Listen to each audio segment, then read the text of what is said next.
So very good morning to you all. Welcome to you all in St. Jerome online class. Today we are just going to take chapter number 6 combustion and flame for class 8 RBSC and CBSC. Okay.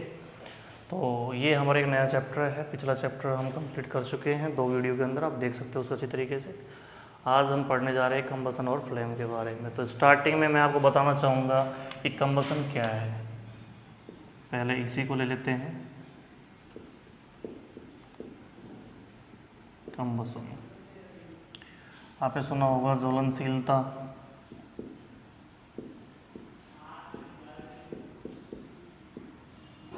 मतलब कौन से chemical substance जो हैं ज्वलनशील हैं या नहीं हैं। अब ज्वलनशीलता एक प्रोसेस हो गई, ये एक केमिकल प्रोसेस है। क्या है? जब भी कोई सब्सटेंस, ठीक है, ये प्रोसेस है, मान लो इसमें क्या होगा, कोई भी सब्सटेंस जो होगा वो रिएक्ट करेगा ऑक्सीजन से, ठीक है। और रिएक्ट करने पे वो क्या देगा, वो हमें हीट प्रोवाइड करेगा, उससे हीट बनेगी और वो बर्न होगा, ठीक है। ऐस बनाएगा, राख बना देगा। इसी को अपन कंबसन बोलते हैं। और एक केमिकल प्रोसेस जिसके अंदर कोई भी सब्सटेंस जो है वो ऑक्सीजन से रिएक्ट करे और हीट दे। ऑक्सीजन से रिएक्ट करना मतलब वो बर्न होगा, जलेगा, हीट देगा और राख देगा, साथ में लाइट और देगा, ठीक है। लाइट फ्लेम के रूप में बाहर निकलेगी लाइट, जो भी है, ठीक है, इस तरीके से। तो कंबसन क्या होगी, केमिकल प्रोसेस इसमें कोई सब्सटेंस जो है ऑक्सीजन से रिएक्ट करता है और बर्न होने पर क्या देता है हमें, ऐश और हीट। फिर दूसरी बात मैं आपको बताना चाहूँगा, देखो ऑक्सीजन की प्रेजेंस से ही हम किसी ऑब्जेक्ट को बर्न कर सकते हैं। Without presence of oxygen we can not burn anything. हम किसी चीज़ को बिना ऑक्सीजन की प्रेजेंस में नहीं जला सकते हैं। जैसे आपको मैं बताना चाहूँगा, इसको अपने एक एक्टिविटी के द्वारा समझ सकते हैं।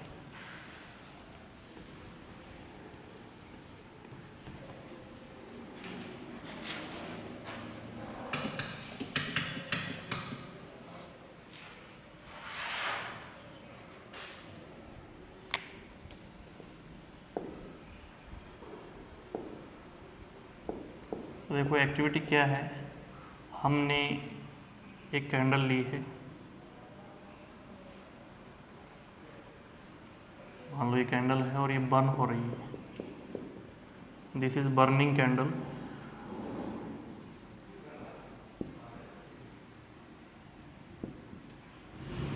ठीक है।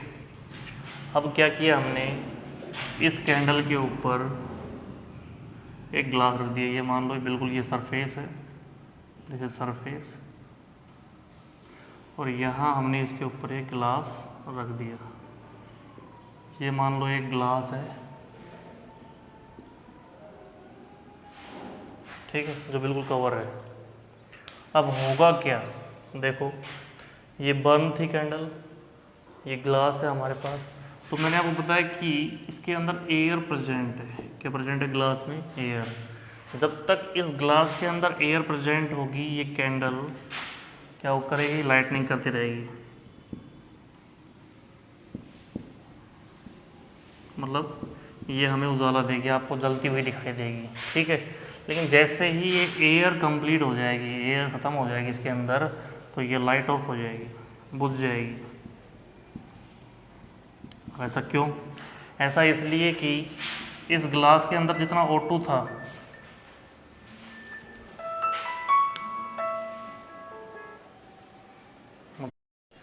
हाँ, तो अपन बात कर रहे थे बर्निंग ऑफ कैंडल के बारे में कि भाई ये जो है अब क्या है, बर्न हो रही है, ठीक है। इस टाइम पे हम देख पा रहे हैं कि बर्निंग कर रही है।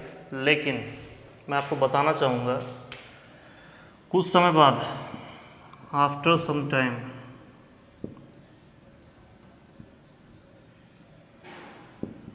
It will be light off, ये बुझ जाएगी। क्यों? Due to absence of air.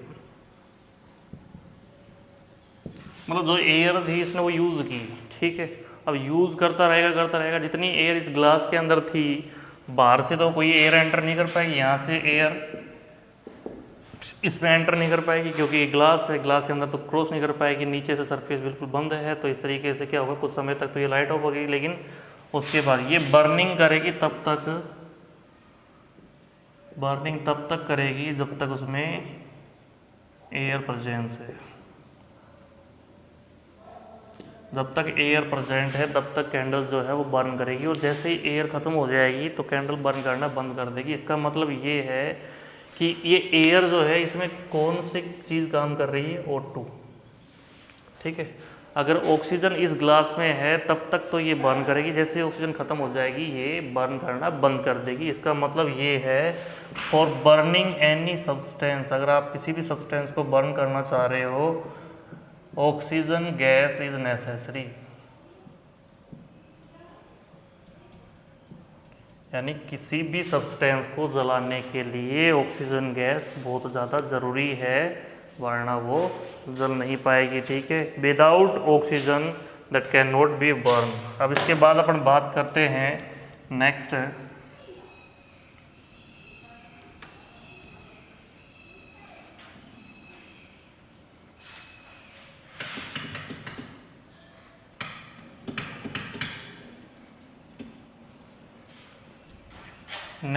Combustible and non combustible substance.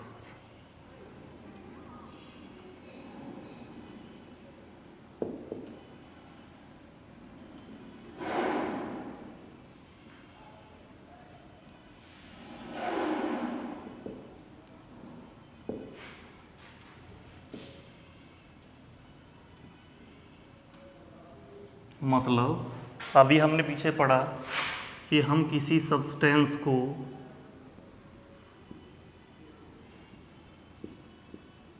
Oxygen से रिएक्ट करवाते हैं, मतलब हम उसको बर्न कर रहे हैं। और अगर वो बर्निंग हो रहा है, बर्निंग विद, अगर वो फ्लेम के साथ बर्न हो रहा है तो इसका मतलब ये है कि ये जो सब्सटेंस है कंबस्टिबल है। इस सब्सटेंस को बोला जाएगा कंबस्टिबल सब्सटेंस, मतलब ये बर्न हो सकता है। और अगर ये बर्न नहीं होता है तो उसको अपन बोलेंगे नॉन कंबस्टिबल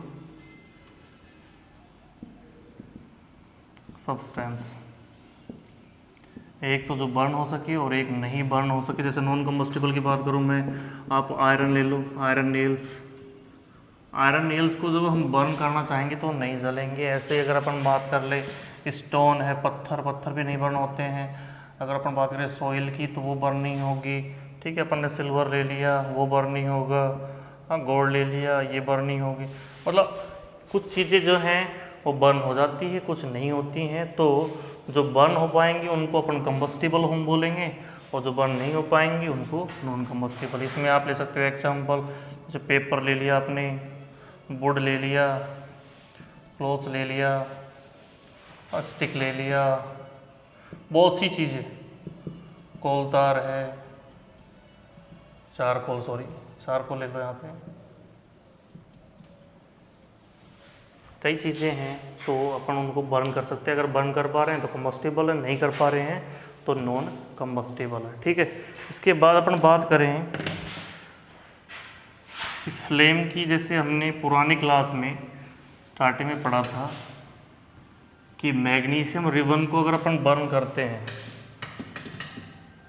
इसको मैग्नीशियम रिबन को अगर बर्न किया जाए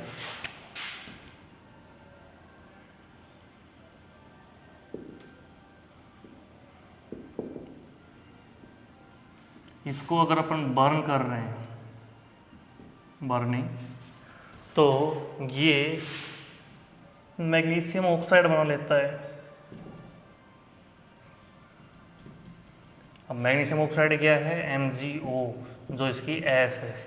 मतलब जो राख बनती है रिबन के जलने पे, उस एस को ही हम MgO बोलते हैं। और जब हम इसको वाटर में डालते थे तो हमने पिछली क्लास में पढ़ा था कि ये क्या बना लेता है, MgOH होल्ट वाइज मिल को मैग्नीशिया बना लेता है। ये हमने प्रीवियस क्लास में पढ़ा था, और इसमें से हाइड्रोजन गैस रिलीज हो जाती है, ठीक है। ये हम पढ़ चुके हैं प्रीवियस क्लास के अंदर। लेकिन जब ये बर्न हो रहा था मैग्नीशियम रिबन, तो ये बहुत सी हीट प्रोवाइड कर रहा था, लाइट प्रोवाइड कर रहा था, और वाइट लाइट के साथ ये बर्न हो रहा था।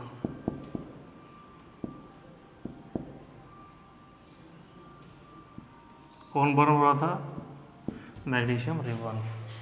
तो जो वाइट लाइट है वो कहाँ से जनरेट हुई, यानी वो जब मैग्नीशियम रिबन किससे रिएक्ट कर रहा है, अभी तो यहाँ O आया, O2 से रिएक्ट कर रहा है, यानी बर्निंग के टाइम पे वो ऑक्सीजन से रिएक्ट कर रहा है, तभी यहाँ क्या बना है, मैग्नीशियम ऑक्साइड। इसका मतलब वहाँ ऑक्सीजन प्रेजेंस थी।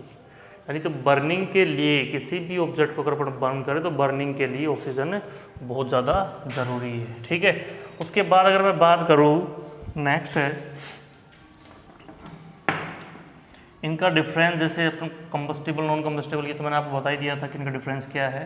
जो जल सकते हैं वो कंबस्टिबल होंगे, डिफरेंस, और दूसरी बात जो नहीं जल सकते हैं वो नॉन कंबस्टिबल होंगे। ठीक है, तो मैग्नीशियम रिबन के बारे में मैंने आपको बताया कि ये इस तरीके से रिएक्ट करता है और मैग्नीशियम ऑक्साइड बनाता है, जो कि एस है, राख होगी। उस राख को हम पानी के अंदर घोल देंगे तो क्या बन जाएगा, मिल्क ऑफ मैग्नीशियम MgOH, और यहाँ से हाइड्रोजन गैस रिलीज हो जाएगी। ठीक है, पर जेंस किस तरीके से शो करी भाई, हाइड्रोजन गैस निकल रही है वहाँ पे, तो अपन उसमें बर्निंग कैंडल उसके पास लेके जाएंगे, तो हाइड्रोजन गैस जब भी निकलती है तो वो पटाखे की आवाज़ करती है, तो इसका मतलब क्या है, वहाँ पे हाइड्रोजन गैस रिलीज हो रही है। ठीक है, यानी वहाँ पॉप साउंड होती है, पॉप साउंड जनरेट होगी।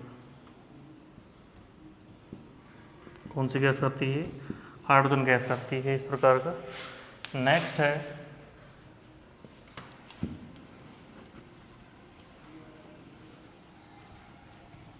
अगर आप बात करें सन की, तो सन में भी बोला गया भाई न्यूक्लियर फ्यूजन होता है। ये सन भी क्या कर रहा है, हमें लाइट दे रहा है, हीट दे रहा है, तो ये भी एक प्रकार से इसके अंदर भी कुछ ना कुछ कंबसन होता है, यानी जलने की प्रोसेस होती है। इसी वजह से उसके अंदर लाइट और हीट रिलीज होती है, और एक बहुत बड़ी प्रोसेस होगी, जिसकी वजह से देखो आप इतनी दूरी पे होने के बावजूद भी हमें अच्छे से दिखाई पड़ता है, और इतनी अच्छे से लाइट यहाँ तक पहुँच पाती है। तो इसका रीज़न भी क्या है कि उसके अंदर क्या हो रहा होगा, कुछ ना कुछ बर्न हो रहा होगा। ये भी एक कंबसन का क्या है, एग्जाम्पल हो सकता है। ठीक है, rest of this chapter we will read on tomorrow in next video. So for today it is enough. Thank you very much.